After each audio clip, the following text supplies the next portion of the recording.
Hello everyone, welcome two tick और with by राकेबुल। आज के वीडियो में हम कैश मेमोरी मैपिंग के बारे में डिटेल में समझेंगे। डायरेक्ट मैपिंग, एसोसिएटिव मैपिंग और सेट एसोसिएटिव मैपिंग ये तीन सबसे इम्पोर्टेंट टेक्निक है जो एग्जाम और इंटरव्यू दोनों में पूछे जाते हैं। कैश मेमोरी एक सुपरफास्ट मेमोरी होती है जो सीपीयू और रैम के बीच में लोकेटेड होती है। इसका पर्पस है डाटा एक्सेस टाइम को कम करना। मैपिंग टेक्निक्स डिसाइड करती है कि रैम का डाटा कैश में कैसे स्टोर होगा। कैश मैपिंग एक टेक्निक है जिससे डिसाइड होते हैं कि मेन मेमोरी का कौन सा ब्लॉक कैश के कौन सा ब्लॉक में स्टोर होगा। अगर मेमोरी सही है तो हीट रेट हाई होती है। इन टोटल हमारे पास तीन मेजर मैपिंग मेथड्स होते हैं, डायरेक्ट, एसोसिएटिव और सेट एसोसिएटिव। चलिए एक एक करके समझते हैं। डायरेक्ट मैपिंग में हर मेमोरी ब्लॉक का एक फिक्स्ड कैश लाइन होती है।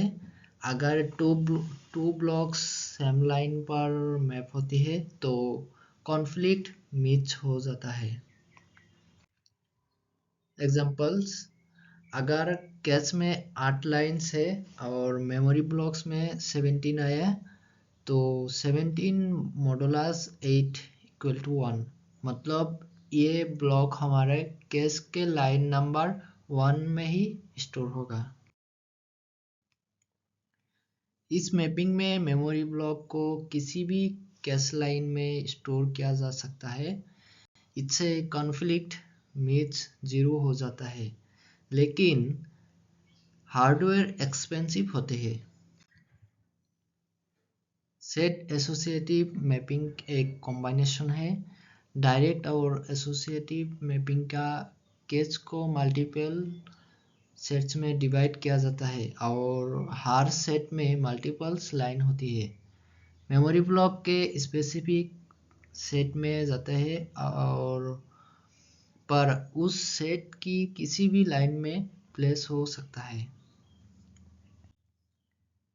ये टेबल तीनों मैपिंग टेक्निक्स का सिंपल कंपैरिजन शो करता है। Set associative mapping practical system में सबसे ज़्यादा यूज होते हैं। मॉडर्न सीपीयूज में सेट एसोसिएटिव मैपिंग ज़्यादा यूज होती है क्योंकि ये स्पीड, कॉस्ट और एफिशिएंसी का बेस्ट बैलेंस प्रोवाइड करता है। आज हमने कैश मेमोरी मैपिंग को डिटेल में समझा, बेसिक टाइप्स, एग्जांपल्स और comparison. Thank you so much for watching. अगर आपको कंटेंट पसंद आए हो तो लाइक, शेयर और सब्सक्राइब जरूर करें। मिलते हैं नेक्स्ट टेक वीडियो में।